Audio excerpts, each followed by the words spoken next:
The first time I realized something was wrong with my understanding of him, it was not during a battle, it was not during a political crisis, or a moment of declared war, or any of the grand, dramatic occasions my empire had prepared me for since childhood. It was a Tuesday morning, and Ethan was watering the silver leaf plants along the eastern garden wall, and one of the palace engineers walked up to him to ask a quiet question. And when Ethan answered, the engineer stood very still for a moment before nodding and walking away with the expression of a man who had just been shown a document he was not supposed to see. I watched this from my reading balcony. I held my tea. I told myself I had imagined it. I am Queen Velshara of the Catharan sovereignty. My bloodline runs back 14 generations without interruption. I command 3 star systems, a standing military force of 400,000, and a diplomatic network that reaches every major civilization within 6 sectors. I am not a woman who imagines things, and yet I put the moment aside, because it was easier to do that than to ask what it meant. Ethan Cole came into my life during a peace summit on the neutral station at Vareth Crossing. He was part of the human delegation, not a diplomat, not an official of any recognized rank. The manifest listed him as a cultural liaison, which is the kind of title that means nothing, and is given to people who need to be present without being explained. I noticed him because he was the only person in that room, of any species, who did not appear to want anything. Every delegate I had ever met wanted something: status, territory, trade rights, recognition, advantage. Even my own advisors wanted things from me constantly. It was the background noise of my entire life. Ethan sat near the back of the hall during the first session, drank water, and listened. That was all. He did not try to introduce himself. He did not position himself near the important people. He watched the room the way a person watches a fire, calmly, with patience, not waiting for anything in particular. I introduced myself to him. That was unusual. Queens do not typically cross rooms at summits to speak to cultural liaisons. My head of protocol looked like she was going to require medical attention. He shook my hand. He said it was very nice to meet me. He asked if the Catharan tea blend they had provided was accurate, or if the station had gotten it wrong again, because he had heard we were particular about it. I laughed. I could not help it. I had not laughed at a summit in 11 years. We spoke for 40 minutes. He knew a surprising amount about Catharan history. Not the political history that foreigners typically studied to impress us, but the small things. The architectural tradition of the Third Dynasty. The reason the northern provinces still used a different calendar. The folk song that every Catharan child learned before they learned to read. I asked him how he knew these things.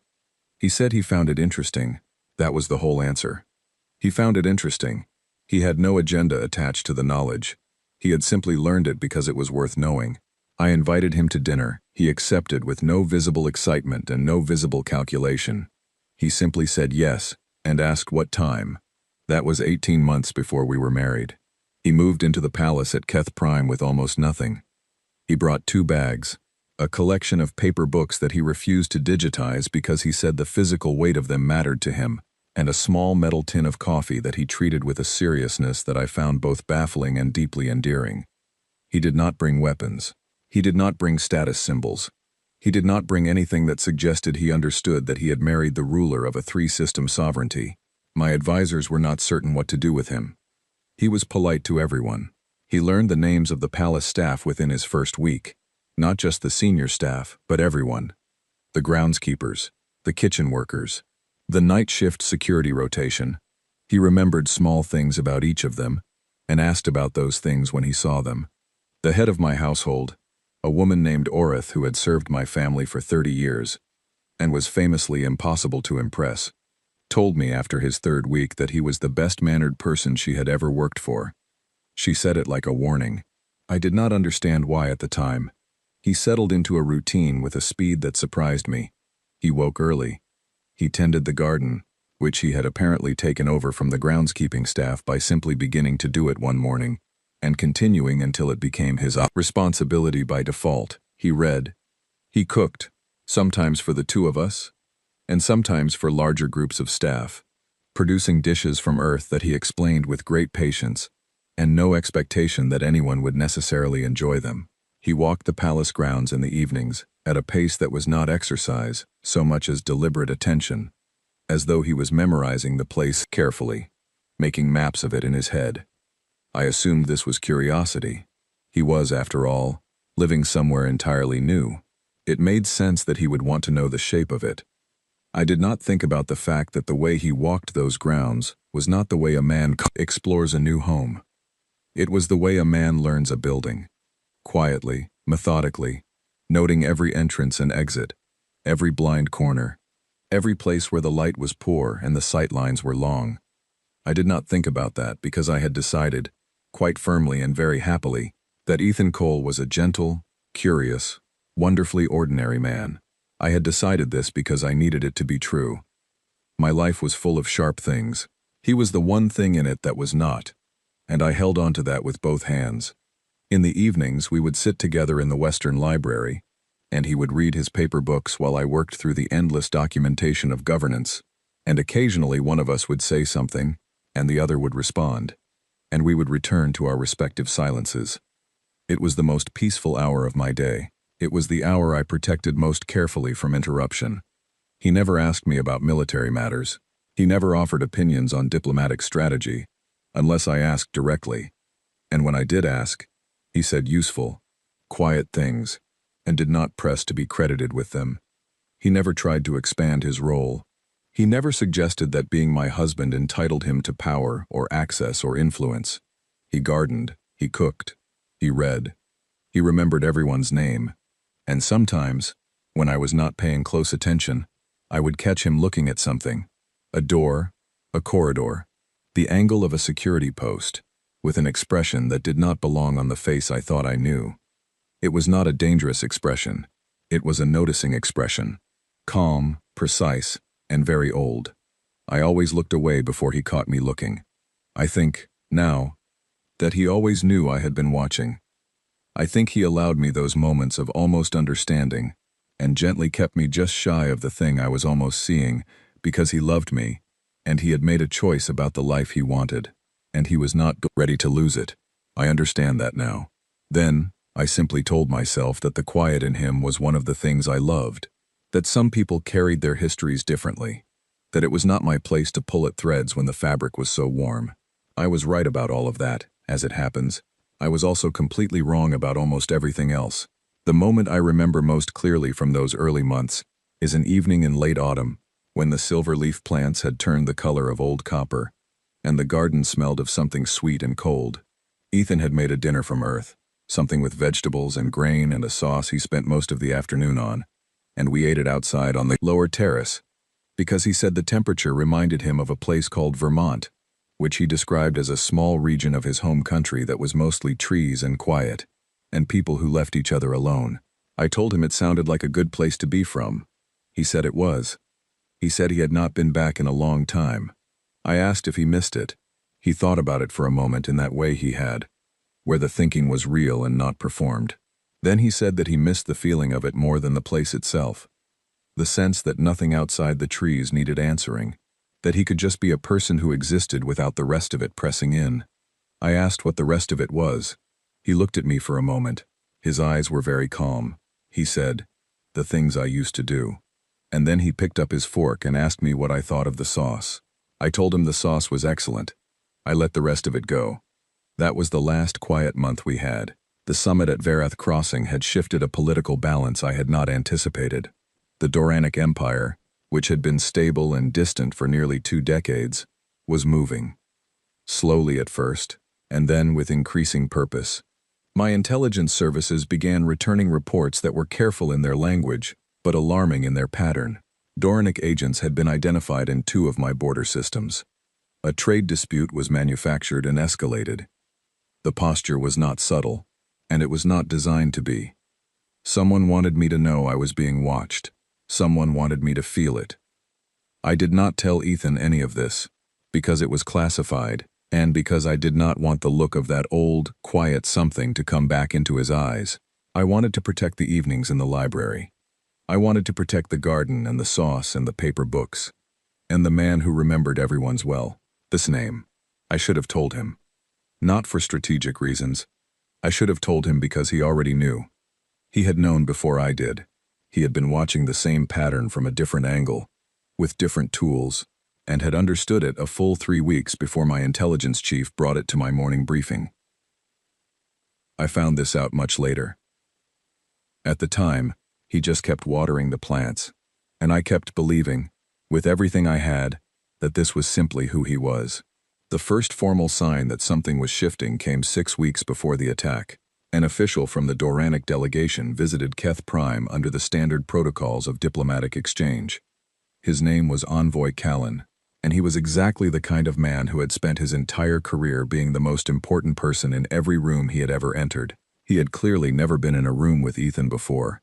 The reception was a formal one, mid-sized, held in the Hall of Records where the old treaty banners hung from the ceiling in long, dusty rows.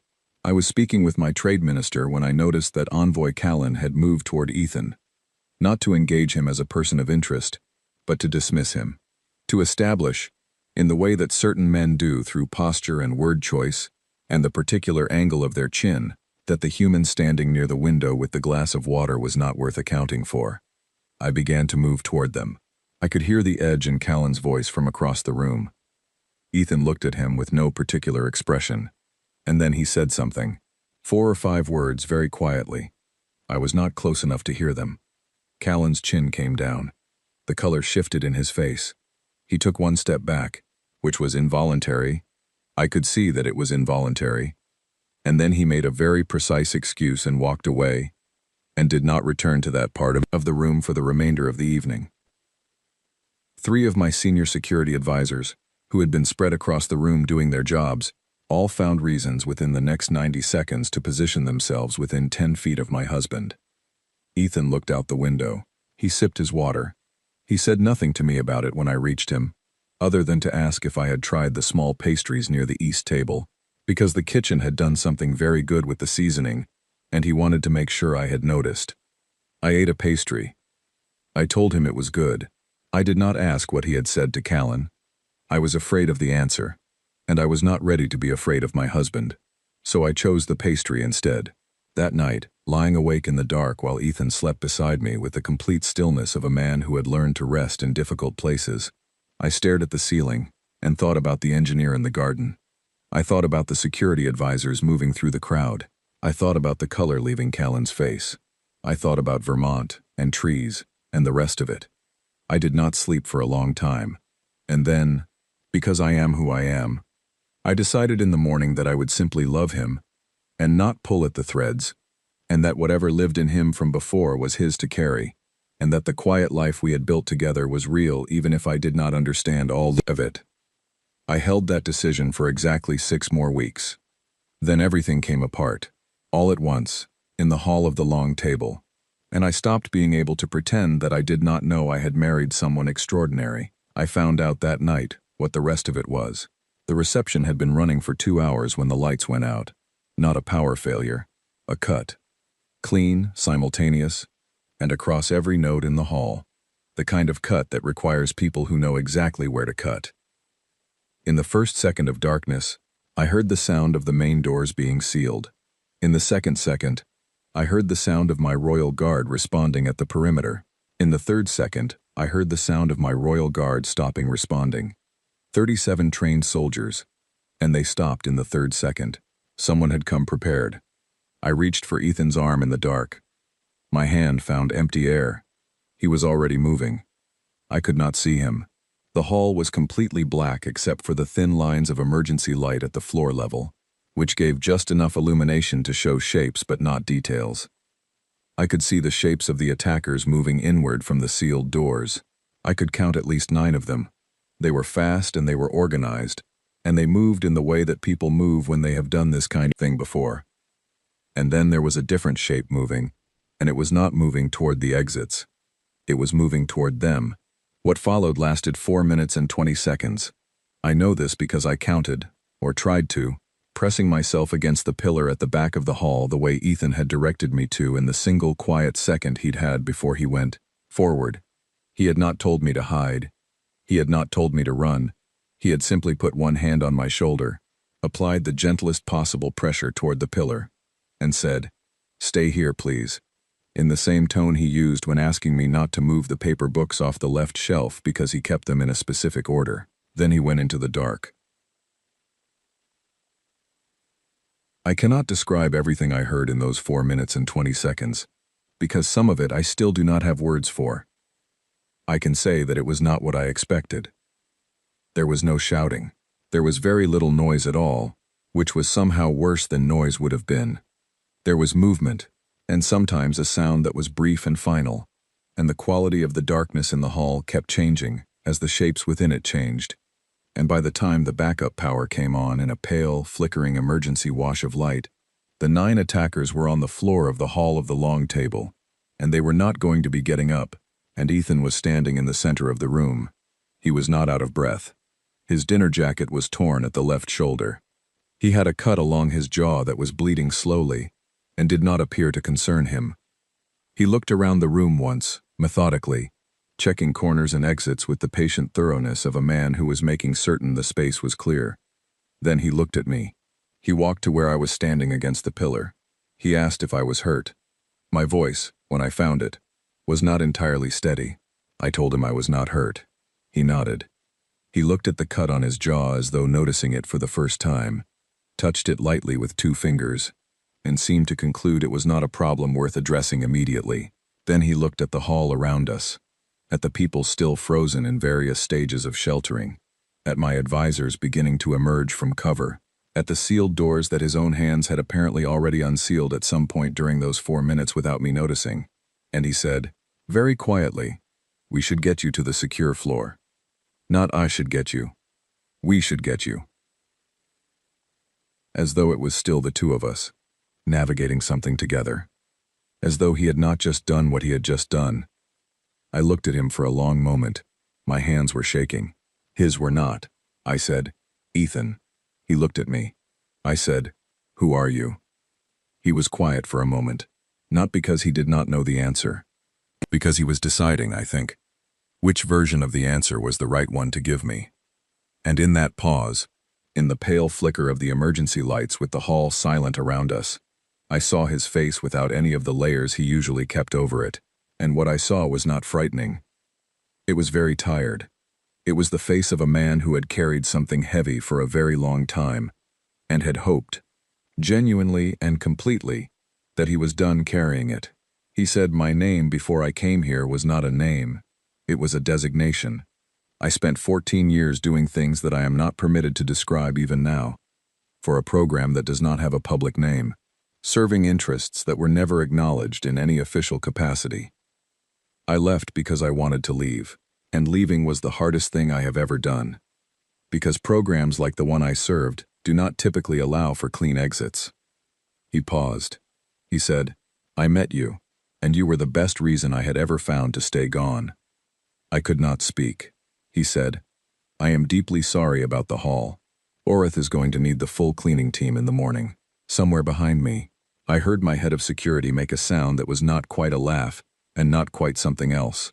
I looked at my husband standing in the wreckage of a professional assassination attempt that he had ended in just over 4 minutes without raising his voice, and I thought about the garden, and the paper books, and the sauce he had spent all afternoon on, and the name of every person on the palace staff, and the way he walked the grounds in the evenings at a pace that was not exploring but memorizing. I thought about Vermont. I thought about the rest of it.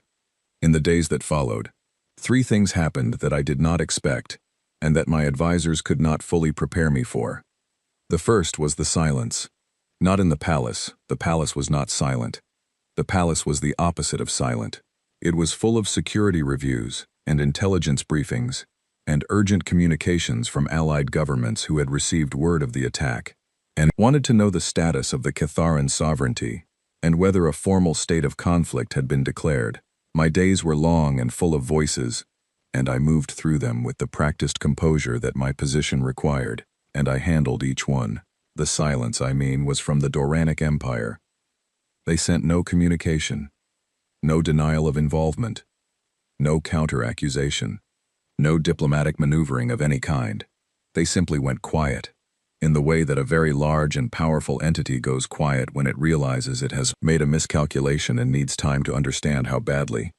My intelligence chief told me, on the second morning after the attack, that Doranic internal communications had spiked significantly in the hours after the hall went dark. They were talking to each other a great deal. They were not talking to us at all. He said he believed they had not known about Ethan. I said, neither did I. He was quiet for a moment. Then he said, yes, Your Majesty, but that is somewhat different, isn't it? It was. The second thing that happened was that my generals changed. Not dramatically, not all at once. But over the course of that first week, I noticed that the people who had previously arranged themselves at a careful distance from my husband, pleasant to him, respectful of his position, but fundamentally treating him as a civilian with no relevant standing in any room that mattered, had stopped doing that. They had not become deferential to him in an obvious way.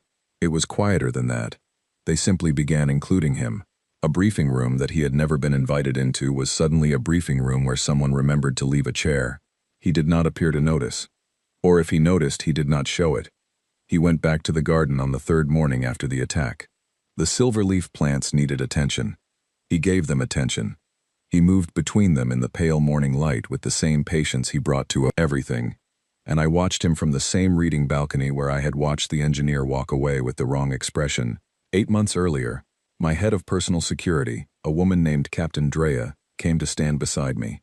She was looking at Ethan in the garden. She said, "Do you know what his program designation was?" I said I did not. She was quiet for a moment. Then she said that she had run a request through 2 separate channels after the attack, using what she knew from what she had witnessed and the specific manner in which the threat had been addressed, and that both channels had returned the same response, which was a flag she had not seen in her 15 years of service. She said the flag did not correspond to a record. It corresponded to an absence of a record, which was different, and considerably more significant. She said, "The people who have no record are not the people who were never important. They are the people whose importance it was decided the record should not contain." I looked at Ethan pruning a silver-leaf branch with the focus of someone doing a task they love. I said, "He makes very good sauce." Drea said, "Yes, Your Majesty," I said. "He knows everyone's name." She said, "I have noticed that." We stood there for another moment. Then I said, "Is he safe? Now.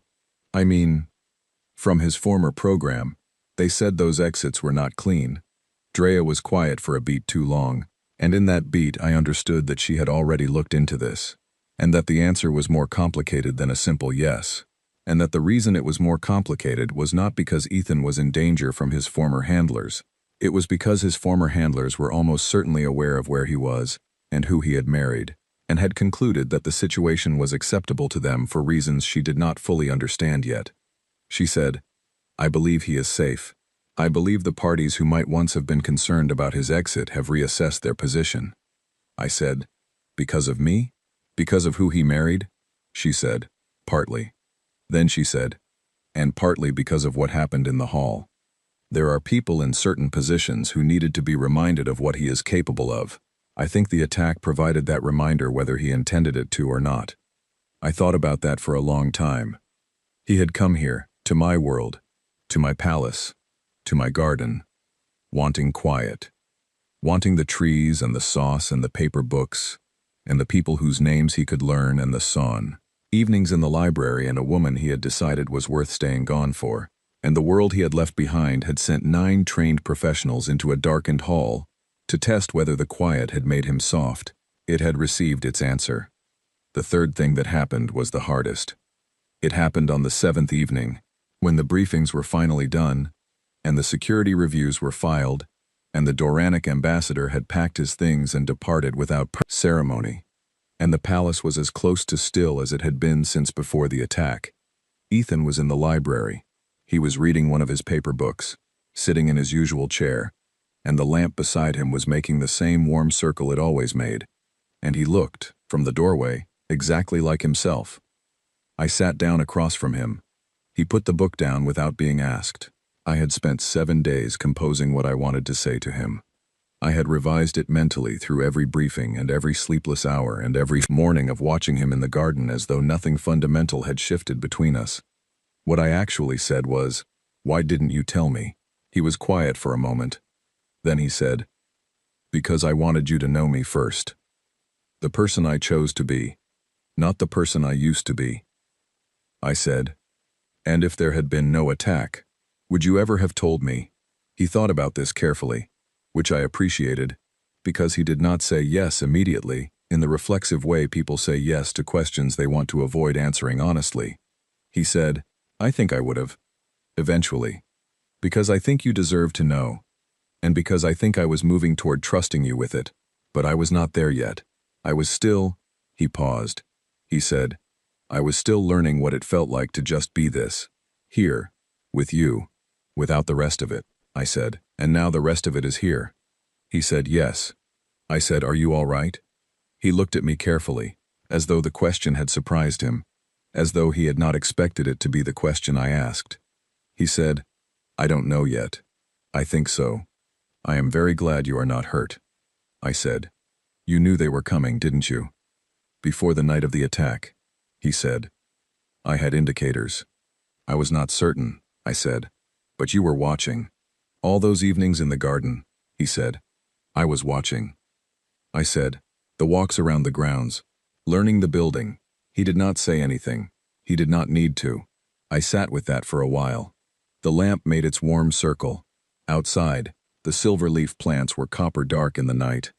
I thought about everything I had believed about him, and everything I now knew, and the way those two things sat together, not contradicting each other, exactly, but not identical either. He was still the man who made the sauce. He was still the man who knew Orath's sister's name, and asked about her. He was still the man who found Catharan architectural history genuinely interesting and had learned it for no reason, except that it was worth knowing. He was also something else. Something that had moved through a dark hall in 4 minutes and 20 seconds and had not been out of breath afterward. Both of those things were true at the same time, I said. I need you to tell me more. Not everything at once, but more. He said, I know. I will. I said, and I need you to tell me when you see things coming, not so I can protect you. You clearly do not need that, but because I should not be the last person in my own palace to understand what is happening. He said, you are right. I am sorry. I said, you were protecting the quiet. He said, yes. I said, I love the quiet too. He said, I know. I looked at him across the warm circle of the lamp, and I thought about how I had chosen him because he was calm, and because he did not want things from me, and because he was the one uncomplicated piece of a very complicated life. I understood now that I had been right about all of those things, and completely wrong about the reason for them. He was calm not because nothing in him was strong. He was calm because everything in him was controlled, and control that complete only comes from having lived through things that required it. He did not want things from me not because he lacked ambition. He had laid down an entire identity to stand in that garden and water those plants, and he had done it deliberately and completely, because I was worth laying it down for. That is not a small ambition. That is the largest one. He was uncomplicated in the way that very deep water looks still from the surface. I had looked at the surface and called it shallow. I was not angry at myself for the mistake. I was something more interesting than angry. I was awake, in a way I had not been before, to all the dimensions of the man sitting across from me. Later, I would learn things in pieces, as he had promised. Not everything. Some things about his former life would never have words, not because he was hiding them, but because they existed in a language he had decided to stop speaking, and he was not going to translate them back just because the door had been opened. What I learned was enough. What I knew was more than enough. I knew that 3 rival intelligence networks had quietly closed their active files on Ethan Cole within 2 weeks of the attack, not because they had stopped caring, because they had recalibrated what caring about him would cost them.